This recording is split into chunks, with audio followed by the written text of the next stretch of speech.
Bapak, Ibu, Saudara-saudari, adik-adik, para sahabat Yesus di Paroki Santo Yosef Medari dan di Stasi Santo Thomas Yekan, dan juga para sahabat Yesus dimanapun Anda berada.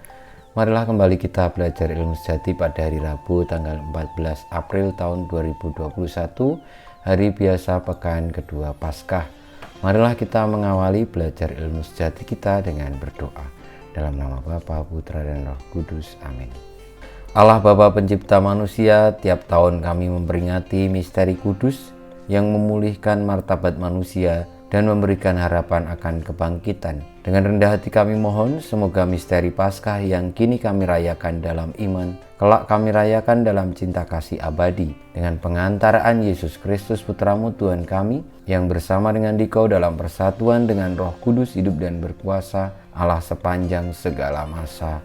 Amin. Para sahabat Yesus terkasih, kita akan belajar ilmu sejati dari Injil Yesus Kristus menurut Yohanes bab 3 ayat 16 sampai dengan 21.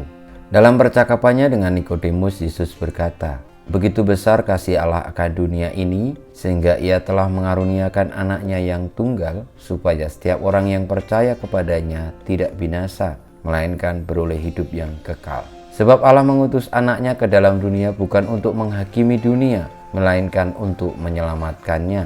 Barang siapa percaya kepadanya, ia tidak akan dihukum. Tetapi barang siapa tidak percaya, ia telah berada di bawah hukuman. Sebab ia tidak percaya dalam nama anak tunggal Allah. Dan inilah hukuman itu, terang telah datang ke dalam dunia, tetapi manusia lebih menyukai kegelapan daripada terang. Sebab perbuatan-perbuatan mereka jahat. Sebab barang siapa berbuat jahat, membenci terang dan tidak datang kepada terang itu, supaya perbuatan-perbuatannya yang jahat itu tidak tampak. Tetapi barang siapa melakukan yang benar, ia datang kepada terang, supaya menjadi nyata bahwa perbuatan-perbuatannya dilakukan dalam Allah." Demikianlah Injil Tuhan kita. Terpujilah Kristus. Para sahabat Yesus yang terkasih, pesan Tuhan Yesus kepada Nikodemus tentang begitu besar kasih Allah kepada manusia sehingga menganugerahkan putra tunggalnya untuk bukan menghakimi manusia tetapi menyelamatkan manusia adalah agar semua yang percaya kepadanya diselamatkan dan tidak binasa. Syaratnya sederhana, hanya percaya. Kalau percaya akan diselamatkan, kalau tidak percaya akan dihukum. Dan hukuman itu tampak dalam ketika manusia tidak menyukai yang terang, tetapi lebih suka yang gelap. Karena kegelapan itu menjadi tanda bahwa perbuatan-perbuatan manusia itu jahat dan jauh dari Allah.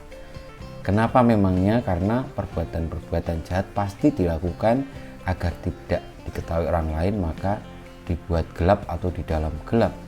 Dan inilah yang menjadi pesan utama bagi kita.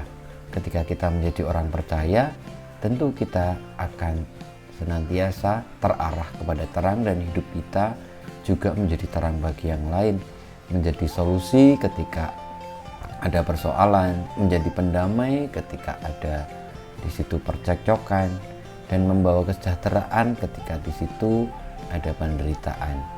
Nah, saudara-saudariku yang terkasih, marilah kita mengikuti sang terang sejati, yakni dari Tuhan sendiri yang diberikan melalui Kristus Putranya, supaya kita beroleh hidup yang kekal dan selalu hidup kita di dalam terang. Kita mohon berkat Tuhan. Kemuliaan pada Bapa dan Putra dan Roh Kudus, seperti pada permulaan sekarang selalu dan sepanjang segala abad. Amin. Ya Yesus, jadikanlah hati kami seperti hati-Mu. Tuhan bersamamu dan bersama rohmu, kita semua hidup kita, perjuangan kita untuk senantiasa percaya kepada Putra Tunggal Allah dan hidup di dalam terang kasih-Nya, senantiasa dibimbing, dilindungi, diberkati oleh Yang Maha Kuasa, Bapa, Putra, dan Roh Kudus. Amin.